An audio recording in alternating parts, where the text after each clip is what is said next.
Good morning students, all students of BA first year second semester. Students, कल हमारा topic complete हो गया था। जो मेन टॉपिक था हमारा सोर्सेज ऑफ सल्तनत time period and Mughal time period. और फिर उसके बाद हमने जो उसके बारे में आपको आगे बताया था कि what is the importance of sources और डिफरेंट लैंग्वेजेस। और जो जैसे मुग़ल टाइम पीरियड में अलग अलग लैंग्वेज में जो भी हमें सोर्सेज प्राप्त हुए हैं उन सब की इम्पोर्टेंस। आज हम नेक्स्ट टॉपिक मैं आपको पढ़ाऊँगी दिल्ली सल्तनत। दिल्ली सल्तनत establishment and consolidation under early Turks. ठीक है स्टूडेंट्स, तो ये हमारा है जैसे दिल्ली सल्तनत में जो आरंभिक तुर्कों के अधीन स्थापना और संगठन। भारतीय इतिहास का जैसे 1206 ईस्वी से लेकर 1526 ईस्वी तक का काल दिल्ली सल्तनत का युग कहलाता है। तुर्क आक्रमणकारी मोहम्मद गौरी ने उत्तरी भारत के अधिकांश राजाओं को पराजित करके भारत में मुस्लिम साम्राज्य की नींव रखी। यही साम्राज्य दिल्ली सल्तनत के नाम से प्रसिद्ध हुआ क्योंकि इस साम्राज्य की राजधानी दिल्ली थी। 1206 से 1526 ईस्वी तक दिल्ली में 5 प्रमुख वंशों ने शासन किया, जो है मेन गुलाम वंश, जिसको दास वंश भी बोला जाता है, खिलजी वंश, तुगलक वंश, सैयद वंश एवं लोधी वंश। और दिल्ली सल्तनत पर शासन करने वाला प्रथम वंश दास वंश था। तो मोहम्मद गौरी के भारतीय प्रदेशों का स्वामी उसका सबसे महत्वपूर्ण दास जो कुतुबुद्दीन ऐबक था, जिसने एक नए राजवंश की नींव डाली जो गुलाम वंश के नाम से प्रसिद्ध हुआ। कुतुबुद्दीन ऐबक के बाद इल्तुतमिश व बलबन ने इस वंश के अंतर्गत राज्य किया। और डॉक्टर जैसे A.L. श्रीवास्तव जी के अनुसार 1206 ईस्वी से 1290 ईस्वी तक शासन करने वाले कुतुबुद्दीन ऐबक, इल्तुतमिश तथा बलबन एक ही पूर्वज के संतान थे तथा वे प्रारंभिक जीवन में गुलाम रह चुके थे और इसी वजह से इस वंश को गुलाम वंश भी कहा जाता है। उसके परिवार के अन्य सदस्य गुलाम नहीं थे। कुतुबुद्दीन को छोड़कर सबने गद्दी पर बैठने से पूर्व अपनी दासता से मुक्ति प्राप्त कर ली थी। तो अब हम स्टार्ट कर रहे हैं। फर्स्ट, कुतुबुद्दीन ऐबक। भारत में तुर्की साम्राज्य का जो वास्तविक संस्थापक है वो कुतुबुद्दीन ऐबक था। वह तुर्किस्तान का निवासी था और बचपन से ही वह निशापुर के एक काजी ने उसे खरीद लिया था। काजी की मृत्यु के बाद उसके पुत्रों ने उसे फिर से बेच दिया और तथा उसे कालांतर में वह मोहम्मद गौरी का गुलाम बन गया। तो इसमें जैसे तराइन के इसके बाद जैसे वह असबलों के अध्यक्ष के पद पर वह नियुक्त हुआ और तथा तराइन के युद्ध के बाद 1192 ईस्वी में मोहम्मद गौरी ने उसे अपने भारतीय साम्राज्य का शासक नियुक्त कर दिया। उसने इंद्रप्रस्थ को अपनी राजधानी बनाया। वह इस पद पर 1206 ईस्वी तक रहा। इस दौरान उसने 1192 ईस्वी में अजमेर व मेरठ में विद्रोह का दमन किया। 1194 में कन्नौज में जयचंद को हराया। 1195 में अलीगढ़, रणथंभौर आदि को जीता और 1196 में अनिल वाड़ा तथा 1198 में उसने बदायूं तथा और कन्नौज पर अधिकार कर लिया था। फिर इसके बाद जैसे उसने 1206 ईस्वी में गौरी ने उसे भारत में अपना प्रतिनिधि नियुक्त कर मलिक की उपाधि से उसे विभूषित कर दिया। और मोहम्मद गौरी की मृत्यु का समाचार सुनकर लाहौर के लोगों ने उनको राजशक्ति धारण करने के लिए आमंत्रित किया था तथा 24 जून 1206 ईस्वी को लाहौर में उनकी ताजपोशी हुई थी। उसने मलिक तथा सिपा सलार की उपाधि धारण की थी। उसने अपने नाम का खुतबा भी नहीं पढ़ा था तथा उसने सिक्के भी नहीं चलाए थे क्योंकि कानूनी दृष्टि से वह अभी तक भी गुलाम था। जैसे कि स्टूडेंट्स मैंने पहले ही पढ़ाया है, तो इस वंश को दास वंश के नाम से भी जाना जाता है क्योंकि वो मतलब बेसिकली दास वंश से बिलोंग करते थे। 1208 ईस्वी में उसे दासता से मुक्ति मिली और उसने 1210 ईस्वी तक शासन किया। उसके बाद कुतुबुद्दीन ऐबक की समस्याएं। जिस समय कुतुबुद्दीन ऐबक राजगद्दी पर बैठा उसके सामने बहुत सारी कठिनाइयां थी। सबसे पहले तो वह गुलाम था। इस्लामी कानून के अनुसार उसे गुलाम को कोई शासक नहीं बना सकते। उसके समकालीन अमीर उसे अपने सुल्तान स्वीकार करने के लिए तैयार नहीं थे क्योंकि कुबाचा, यलदोज, खिलजी सरदार उसकी अधीनता स्वीकार करना अपना अपमान समझते थे क्योंकि बिकॉज वो क्या था, एक दास था। हिंदू राजाओं की बढ़ती हुई शक्ति भी ऐबक के लिए चुनौती थी और प्रतिहार, चंदेल तथा गढ़वालों की शक्ति का दमन करना उसके लिए बहुत आवश्यक था। इसके बाद उसे सीमा प्रांतों की सुरक्षा का प्रबंध करना था और उसे ख्वारिज्म के शाह, जिसमें मध्य एशिया के एक विशाल साम्राज्य की स्थापना कर ली थी, उसके लिए खतरा बन सकता था। और लास्ट देश की अस्त व्यवस्थ शासन व्यवस्था को उसे पुनः दोबारा से संगठित करना था। कुतुबुद्दीन ऐबक की सफलताएं। नो डाउट इतनी सारी प्रॉब्लम्स होने के बावजूद भी कुतुबुद्दीन ऐबक ने इन समस्याओं का अत्यंत साहस व धैर्यपूर्ण हिम्मत के साथ इन सब प्रॉब्लम्स का सामना किया और उसने अपने 4 वर्ष के छोटे से समय में साम्राज्य की सुरक्षा में वह व्यस्त रहा तथा उसने कई सफलताएं प्राप्त की। सबसे पहले उसने ताजुद्दीन यलदौल से संघर्ष किया, उसके बाद दास्ता से मुक्ति। 1208 ईस्वी में ऐबक ने गोरी के उत्तराधिकारी महमूद से मुक्ति पत्र प्राप्त कर लिया तथा वह दास्ता के बंधन से मुक्त हो गया। उसके बाद बंगाल में विद्रोह का दमन किया। बख्तियार खिलजी की मृत्यु के पश्चात बिहार और बंगाल का दिल्ली से संबंध टूटने का भय हो गया था, अतः ऐबक का पुत्र अली मर्दान लखनौती का स्वतंत्र शासक बन गया था। खिलजी सरदारों ने अली मर्दान को घेर लिया तथा बंदी बनाकर उसको जेल में डाल दिया। वह मोहम्मद शेरा को गद्दी पर बिठा दिया। इस प्रकार अली मर्दान भागकर दिल्ली पहुंच गया। उसने ऐबक को बंगाल में हस्तक्षेप करने के लिए मना किया और केमा जामसमी किए ऐबक ने बंगाल में हस्तक्षेप करने के लिए भेजा, जिसके परिणाम स्वरूप खिलजी सरदारों ने आत्मसमर्पण कर दिया तथा ऐबक को अपना शासक मान लिया। अली मर्दान को पुनः बंगाल का गवर्नर बना दिया गया। इसके बाद वैवाहिक संबंध। नसीरुद्दीन कुवाचा ने गोरी की मृत्यु के पश्चात सिंध तथा मालवा पर अधिकार कर लिया था। ऐबक इन क्षेत्रों पर अधिकार करना चाहता था, परंतु वह ऐसा नहीं कर सका क्योंकि अतः ऐबक ने कूटनीति का सहारा लेते हुए अपनी बहन का विवाह नसीरुद्दीन से करा दिया। उसने स्वयं यलदौज की पुत्री से विवाह किया। उसने अपनी पुत्री का विवाह इल्तुतमिश के साथ किया। इस प्रकार कूटनीतिक वैवाहिक संबंधों के आधार पर उसने अपनी आंतरिक स्थिति सुधारने का प्रयास किया। प्रशासनिक सफलताएं। कुतुबुद्दीन ऐबक ने अपने 4 वर्ष के शासनकाल में शासन को व्यवस्थित करने का प्रयास किया। उसने सभी प्रमुख नगरों में सेनाएं नियुक्त की। राजधानी तथा प्रांतीय नगरों में शासन चलाने के लिए मुसलमान पदाधिकारी नियुक्त किए। स्थानीय शासन भारतीय अधिकारियों के हाथों में ही था। राजस्व संबंधी पुराने नियम चलते रहे। कला व साहित्य। कुतुबुद्दीन ऐबक कला और साहित्य का बहुत ज़्यादा उसमें रुचि थी, इंटरेस्ट था। दिल्ली में उसने कुव्वत उल इस्लाम तथा अजमेर में 2.5 दिन का झोपड़ा नामक 2 मस्जिदों का निर्माण करवाया। उसने दिल्ली में मेहरौली में कुतुब मीनार का निर्माण प्रारंभ करवाया था। ध्यान देना स्टूडेंट्स, परंतु वह इसे पूरा करने में से पहले उनकी मृत्यु हो गई थी। वह विद्वानों का भी आश्रयदाता था। हसन निज़ामी तथा फ़खरुद्दीन उसके समय के प्रसिद्ध विद्वान थे। इस प्रकार कुतुबुद्दीन ऐबक भारत में इस्लामी साम्राज्य का संस्थापक था।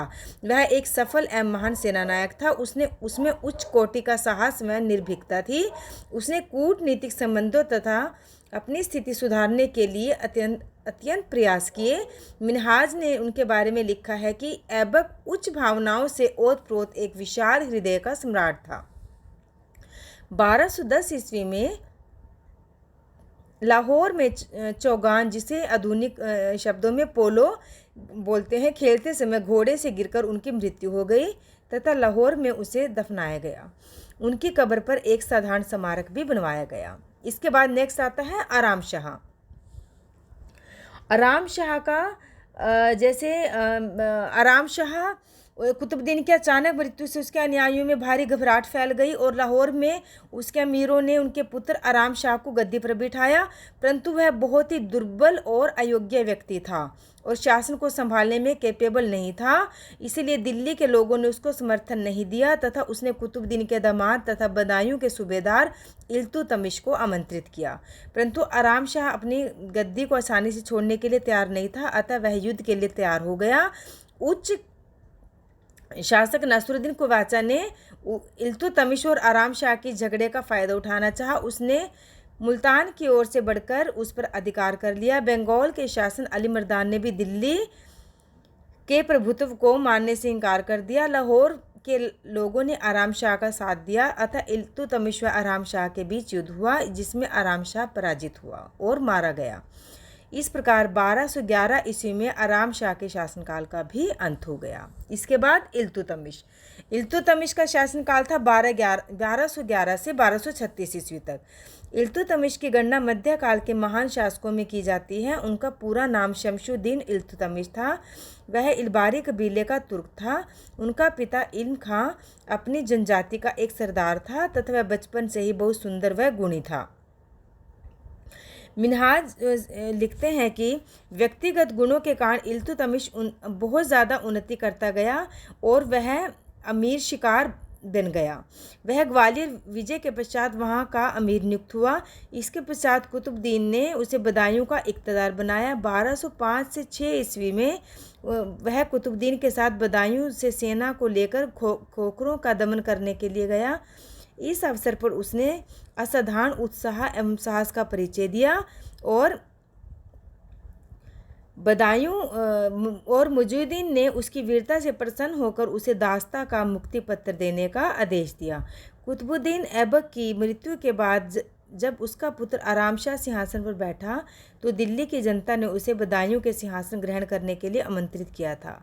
यह संदेश पाकर वह दिल्ली की तरफ चल पड़ा था, परंतु आराम शाह ने उसे मुकाबला करने का निश्चय किया। आराम शाह को उसने पराजित किया और 1211 में दिल्ली का सुल्तान बन गया था। उसने अपनी बड़ी कुशलता के साथ 25 वर्षों तक शासन किया तथा दिल्ली सल्तनत को शक्तिशाली बनाया। डॉक्टर ईश्वरी प्रसाद के अनुसार वह गुलाम वंश का एक वास्तविक शासक था। इल्तुतमिश के सामने भी जैसे बहुत सारी कठिनाइयाँ थी, जैसे किसी भी शासक के सामने आती हैं। सबसे पहले तो जैसे राज्यारोहण के पश्चात इल्तुतमिश को आंतरिक और विदेशी कठिनाइयों का सामना करना पड़ा और इसके बाद राज्य में एक शक्तिशाली अमीर उसे सुल्तान मानने को तैयार नहीं थे और इसके बाद गजनी में ताजुद्दीन यलदौज, मुल्तान में नसीरुद्दीन कवाचा तथा लखनौती में अली मर्दान स्वतंत्र हो गए थे तथा उसको चुनौती दे रहे थे और इसके बाद जालोर, रणथंभौर, अजमेर, ग्वालियर और दोआब स्वतंत्र होने वाले प्रसिद्ध राजपूत राज्य थे। उत्तरी पश्चिमी सीमा प्रांत पर भी मंगोलों के आक्रमण का खतरा बना हुआ था। लेकिन जब इल्तुतमिश गद्दी पर बैठा, दिल्ली सल्तनत की दशा बहुत ज़्यादा शोचनीय थी और हम इसे 3 भागों में हम बांट सकते हैं। 1210 से 1220 तक का शासन, जब वह मुख्यतः अपने विरोधियों का दमन करने में व्यस्त रहा। 1221 से 1227 तक जब उसने चंगेज खां को आक्रमण करने से उत्पन्न खतरों का सामना करना पड़ा और इसके बाद 1228 से 1236 तक जब उसने अपनी सत्ता का विस्तार किया। और इसके बाद जैसे इल्तुतमिश की सफलताएं, 1211 में जब सिंहासन पर बैठा तो उसके सामने अनेक कठिनाइयां थी, परंतु उसने इनका साहस एवं धैर्य के साथ मुकाबला किया। उसने अपनी योग्यता एवं राजनीतिक दूरदर्शिता का परिचय देते हुए समस्याओं का डट कर मुकाबला किया तथा इन पर सफलताएं प्राप्त की।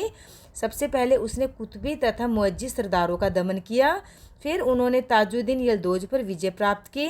इसके बाद नसीरुद्दीन कवाचा को उसने पराजित किया और फिर उसके बाद मंगोल आक्रमण का जो भय था, अपने 2 मुख्य प्रतिद्वंदियों को परास्त करने के बाद उसने इल्तुतमिश ने मंगोल के रूप में भयंकर तूफान का सामना करना पड़ा।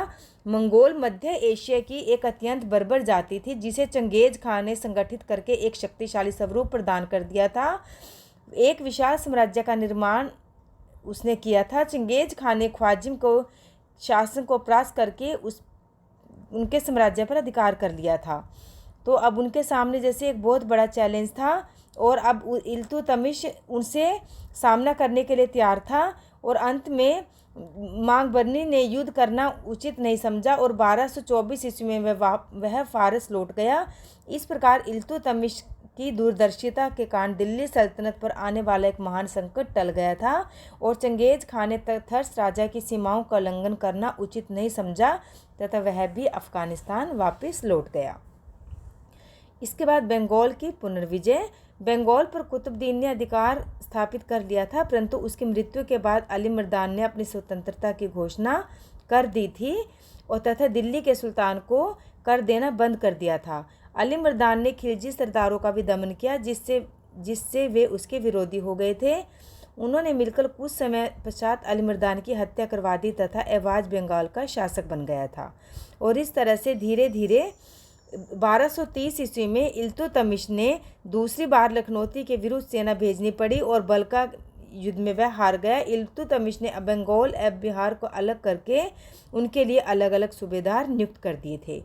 इसके बाद राजपूतों से युद्ध। कुतुबुद्दीन ऐबक की मृत्यु के पश्चात राजपूतों ने साहस से काम लिया तथा तुर्की सरदारों को मार भगाया, स्वतंत्रता की घोषणा की। चंदेलों ने कालिंजर तथा अजयगढ़ जीत लिए तथा प्रतिहारों ने ग्वालियर से मुसलमानों को भगा दिया।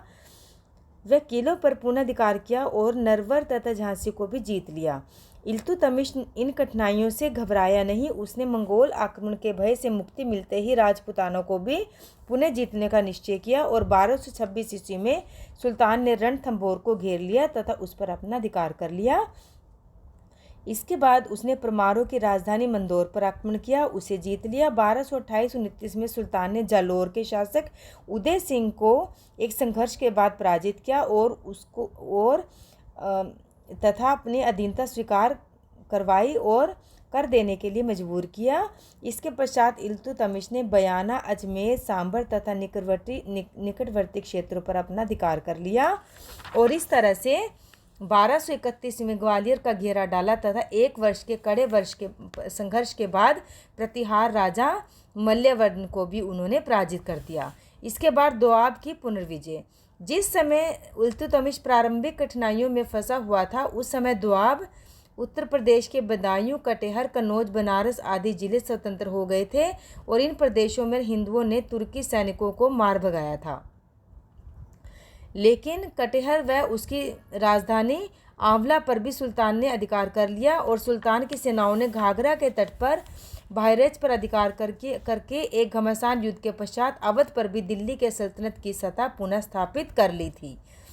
अब इसके बाद परंतु यहाँ के लोगों ने अपने धर्म तथा स्वतंत्रता की रक्षा के लिए पृथु के नेतृत्व में तुर्कों से लगातार संघर्ष किया और डॉक्टर A.L. श्रीवास्तव के अनुसार उसने 1,20,000 शत्रुओं सैनिकों को मार भगाया। पृथु की मृत्यु के बाद भी अवध पर तुर्कों का पुनः अधिकार स्थापित हो गया। चंदावर तथा तिरुहत पर भी सुल्तान ने आक्रमण किए। इसके बाद अन्य दूसरी सफलताएं, चालीसा का गठन। इल्तुतमिश ने अपनी स्थिति को मजबूत बनाने के लिए अपने वफादार 40 गुलामों का संगठन बनाया, इसीलिए उसे चालीसा भी कहा जाता है। इन लोगों ने इसे प्रशासन के मुख्य पदों पर नियुक्त किया। इन लोगों ने इल्तुतमिश के उद्देश्यों को पूरा करने में उनको काफ़ी मदद प्रदान की।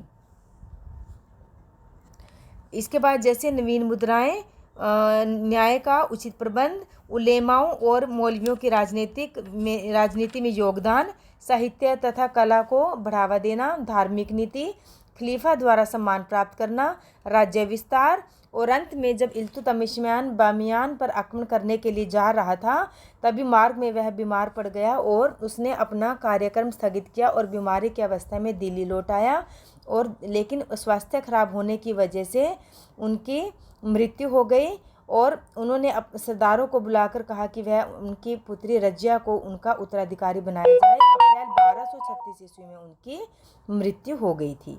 इसके बाद रुकनुद्दीन फिरोज शाह। 1236 ईस्वी में इल्तुतमिश का बड़ा पुत्र नसीरुद्दीन अपने पिता के काल में ही 1229 में रुकनुद्दीन फिरोज शाह योग्य और विलासी था, इसलिए इल्तुतमिश ने अपनी बड़ी पुत्री रजिया, जो चतुर, साहसी में योग्य स्त्री थी, उसको उत्तराधिकारी बनाने का निश्चय किया और परंतु उसने नया प्रयोग मुस्लिम भावनाओं के विरुद्ध था। सुल्तान के पुत्रों एवं अनुयायियों ने भी उसका विद्रोह किया, किंतु इल्तुतमिश ने यह सब विरोधियों को दबा दिया। इल्तुतमिश की मृत्यु के पश्चात उसके बाद उसका जो निर्णय था उसको उल्टा दिया गया और उसने अपने सबसे बड़े पुत्र रुकनुद्दीन फिरोज को गद्दी पर बिठाया और अपनी मां शाह तुर्कान के सहयोग से उसके अनेक पदाधिकारियों तथा दरबारियों को अपनी तरफ मिला लिया। परंतु सिंहासन ग्रहण के बाद रुकनुद्दीन ने अमोद प्रमोद तथा शान शौकत का जीवन आरंभ किया और तथा राज्य की समस्त शक्ति उसकी मां ने हड़प ली और इसके बाद धीरे धीरे जैसे मुल्तान, हासिल तथा बदायूं के शासकों ने फिरोज को हटाने के लिए विरुद्ध आपस में समझौता कर लिया तथा उसे गद्दी से उतारने के लिए दिल्ली की ओर चल पड़े। फिरोज ने भी उनका सामना करने के लिए राजधानी छोड़कर आगे बढ़ा। उनकी अनुपस्थिति में रजिया ने जनता में असंतोष का लाभ उठाया। वह शुक्रवार को नमाज के समय शाह तुर्कान को विरुद्ध सहयोग मांगा। सैनिक अधिकारियों ने भी दिल्ली की जनता का साथ दिया तथा फिरोज के लौटने से पहले ही रजिया को सिंहासन पर बिठा दिया गया। 1236 ईस्वी में फिरोज की हत्या कर दी गई और वह केवल 7 मास तक ही राज्य कर पाया। इसके बाद रजिया बेगम। अब जैसे रजिया बेगम 1236 ईस्वी से 1240 ईस्वी तक का जो टाइम पीरियड है बेटा, वो था रजिया बेगम का। रजिया सुल्तान इल्तुतमिश की योग्य, चतुर और साहसी लड़की थी और इल्तुतमिश भी उसे ही शासक बनाना चाहता था। और रजिया एक उच्च कोटि की शिक्षा भी उसको मिली हुई थी। जब वह सिंहासन पर बैठी तो उसके सामने बहुत सारी कठिनाइयाँ थी। वह एक स्त्री थी, उसने तथा इस्लामी कानून के अनुसार एक महिला सुल्तान नहीं बन सकती थी। कट्टर उलेमा वर्ग उसके विरोधी थे। रुकनुद्दीन के विलासी शासन के कारण राज्य में चारों तरफ अराजकता फैली हुई थी। उसके पिता द्वारा स्थापित चहलगामी सरदार एक महिला के हाथों की कठपुतली बनना अपना अपमान समझते थे और राज्य के कुछ प्रांतों बदायूं, झांसी, मुल्तान तथा हांसी की सेनाएं दिल्ली की तरफ बढ़ रही थी। रजिया के भाई ने भी उसके शासनाधिकार को चुनौती दी थी, लेकिन इन सारी समस्याओं के बाद भी रजिया ने साहस एवं धैर्यपूर्ण ढंग से मुकाबला किया और बहुत सारी सफलताएं प्राप्त की। सबसे पहले उसने प्रांतीय सूबेदारों का विद्रोह का दमन किया। उसके बाद रणथंबोर एवं ग्वालियर के दुर्गों की समस्या का सोल्व किया। प्रशासनिक सफलताओं में रजिया ने प्रशासनिक व्यवस्था को सुचारू बनाने के लिए अनेक परिवर्तन किए तथा अपने समर्थकों को उच्च पदों पर नियुक्त किया। उसने ख्वाजा मुहाजुबिद्दीन को अपना वजीर नियुक्त किया। वह स्वयं पर्दा छोड़कर पुरुषों के वस्त्र धारण करने के दरबार में बैठने लगी तथा अपने प्रत्येक विभाग का निरीक्षण करना शुरू कर दिया। उसने तुर्क अमीरों के महत्व को कम करने के लिए प्रांतीय सूबेदारों के पद पर भी नए योग्य व्यक्तियों को नियुक्त किया। रजिया का पतन। रजिया की सफलता के में उसके पतन का कारण बने जैसे कुछ ऐसे कारण थे। रजिया की बढ़ती हुई शक्ति चालीसा के लिए घातक बन गई थी और कई कारणों के कारण उसकी चर्चा प्रशासनिक सुधारों के कारण राज्य के अमीरों ने रजिया के विरुद्ध षड्यंत्र करने शुरू कर दिए। लाहौर के सुल्तान कबीरा खान ने विद्रोह का झंडा उठाया तथा 1204 में बगावत कर दी। रजिया शीघ्र ही विद्रोह का दमन करने के लिए वहां पहुंची। कबीर खां पराजित हुए तथा रजिया के लौटने के 15 दिनों के अंदर ही दूसरा विद्रोह हो गया। विरोधियों ने इल्तुतमिश के पुत्र बहराम को गद्दी पर बिठाया और सिंहासन रोहन के बाद अल्तुतुनिया ने अपनी इच्छा अनुसार पद नहीं मिला, इसीलिए उसने बदला लेने के लिए योजना बनाई। अगस्त 1240 ईस्वी में उसने रजिया को भटिंडा की किला से मुक्त करके उसके साथ विवाह किया। अल्तुतुनिया व रजिया के बहराम पर आक्रमण किया, परंतु बहराम ने उन्हें पराजित कर दिया। पराजित होकर उन्हें भटिंडा की तरफ वापस लौटना पड़ा, परंतु रास्ते में कैथल नामक स्थान पर कुछ हिंदुओं ने रजिया व अल्तुनिया की 13 अक्टूबर 1240 ईस्वी में हत्या कर दी। तो जैसे इस बात का जो हम इसको कंक्लूजन के तौर पर अगर बताएं कि दिल्ली की गद्दी पर बैठने वाली रजिया प्रथम मुसलमान स्त्री थी। वह एक सफल एवं योग्य शासिका थी और वह वीर कर्मठ सैनिक तथा सेनानायक थी। वह चतुर राजनीतिक तथा कूटनीतिज्ञ थी।